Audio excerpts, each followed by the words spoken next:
Chris, Travis, hey, congratulations for Held. Thank you. Thank you. So one of the things that I actually noticed is that you guys didn't write this story this time around. So what was the attraction to this film in particular? Well, it came about in kind of a funny way, actually. We were in the middle of kind of planning our next several movies, and Travis one day was out in front of our house here and saw someone new walking their dog in the neighborhood, and he went and introduced himself just as trying to be friendly, just a friendly neighbor. And turns out this lady was not living here, but she's from here originally, visiting her sister who lives across the street from us. And she's an actress in LA, trying to act and make short films. And she'd made a couple shorts, and she was, they got to talking, and Travis was like, well, I make movies, like we should talk. And let's see if there's a collaboration there. Right. And soon enough, we were talking about this story that Jill had in mind. And over, I don't know, what was it, 8 or 9 months? 8 or 9 months. Yeah. She would kind of put together a little bit of a draft, pieces. We would get together, we would review them and talk about them and the direction they were going. And then she would take those notes and rework the script a bit. And we had a few versions of the script by the time we were ready to film, and we felt like we were ready to go. Yeah. Yeah. So it was always meant to have Jill too star as well. But yeah, it was really her brainchild with collaborating with us that it came to be. You know what? The one I don't know if you guys recall, but I've spoke to you guys multiple times before, and I'm actually communicating you from Fresno myself. Of course, my background doesn't help, but right. And I do know you guys are very popular with the locals because as filmmakers. Now, obviously, you made this film also in Fresno. Am I correct? That's right. Yep. So where in the world did you find this house? It's funny because we had been looking around. Originally, Jill had in mind like a cottage kind of a setting, like a nice little place out in the country or something.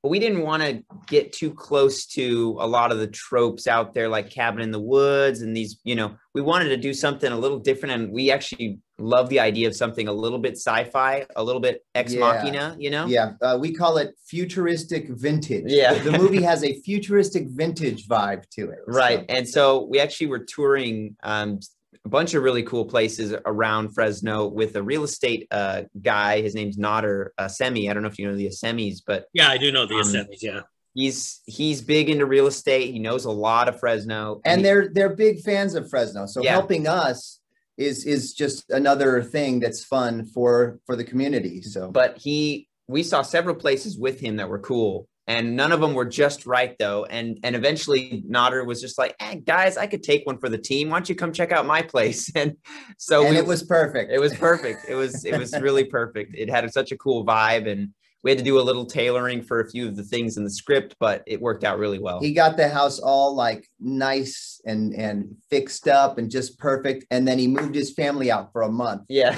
And, you get that kind of enthusiasm from a guy like him in this community, and a lot of really cool things can get done. And so we appreciate him and everyone that worked on it from our community here. Ironically, Assemi's sold the house. I'm actually zooming in. Oh, really? So, that's awesome. That is awesome. So did with the adjustment of the house, because it had such a high-tech security, was that CGI'd in, or they actually had iron curtains and stuff like that?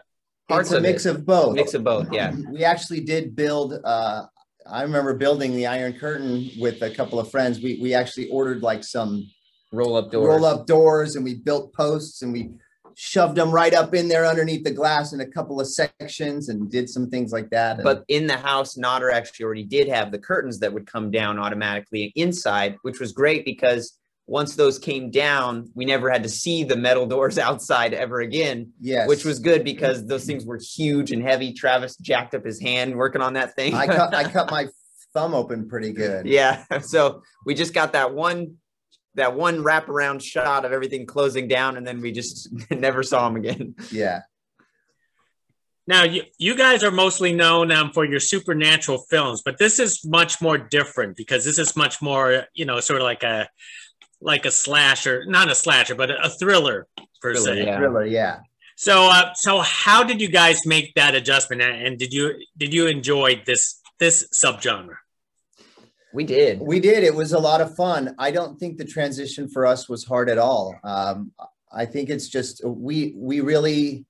I mean, look, the honest truth is that many filmmakers that get stuck kind of in the horror genre are excellent filmmakers in anything, because that's one that's often overlooked or looked at as like, oh, whatever, it's just a horror film. But it's hard to make a horror film good and to make it dramatic or, you know, any of those things. When you think about it from an actor's perspective too, I mean, there's so many horror movie actors out there that don't get their credit, man. Like, there are some amazing performances in horror movies, and acting scared is hard. Like, it's really hard to act surprised and shocked and scared. Like, I mean, man, look at Toni Collette in Hereditary. Like, how did that not get an Oscar win? She's amazing. Like, she was fantastic. But for this, really, it was fun because we really just got to focus on the characters. I think that was really the only big shift, is that we didn't have to worry so much about so many gags and, you know, things like that. Obviously, timing is still big, but pacing,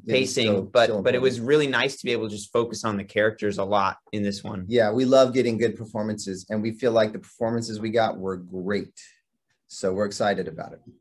Well, speaking of acting, Travis, you always make an appearance in all your movies.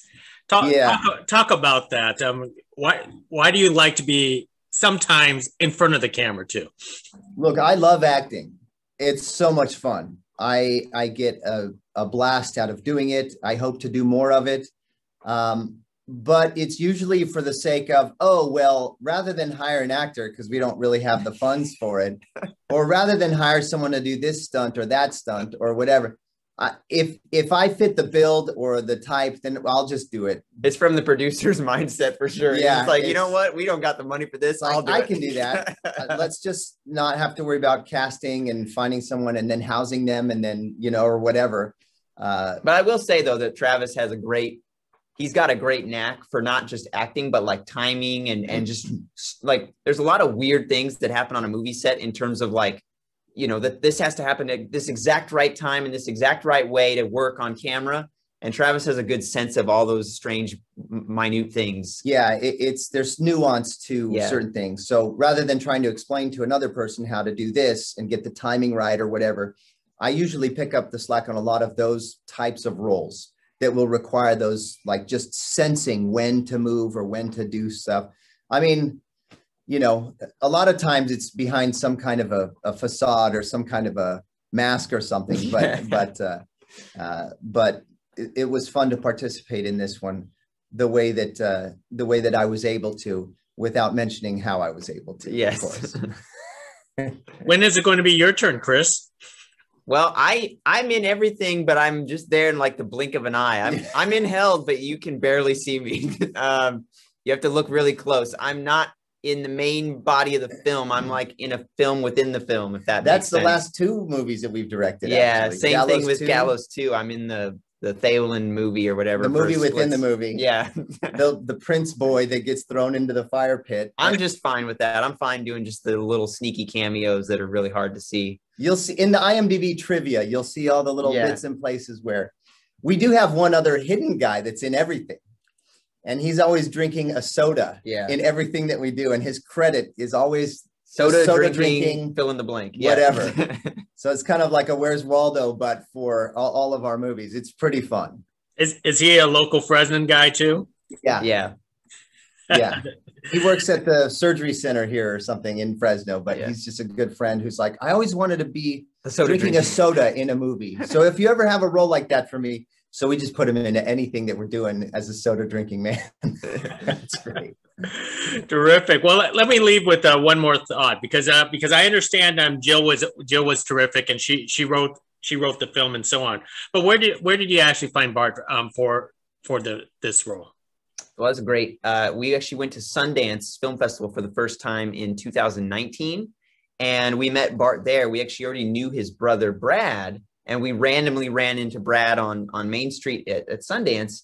and got catching up. And Brad was like, hey, you should come to this party that we're doing. And we went and we met Bart and hit it off immediately. Yeah. And we were just best friends from the get-go. There was a lot of similarities in our life experiences and things that we really shared. And when we met up with him in Burbank, shortly after, he was like, we asked him, what do you want to do that you haven't been able to do? What kind of role?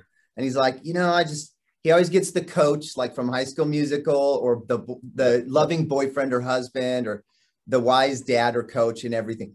He's like, I'd love to do something, gritty, a little bit, dark, more dramatic and darker. And we said, oh, cool. Okay, well, that's good to know. And then like a week later, we said, hey, check the script out. And he said, I'm in, guys.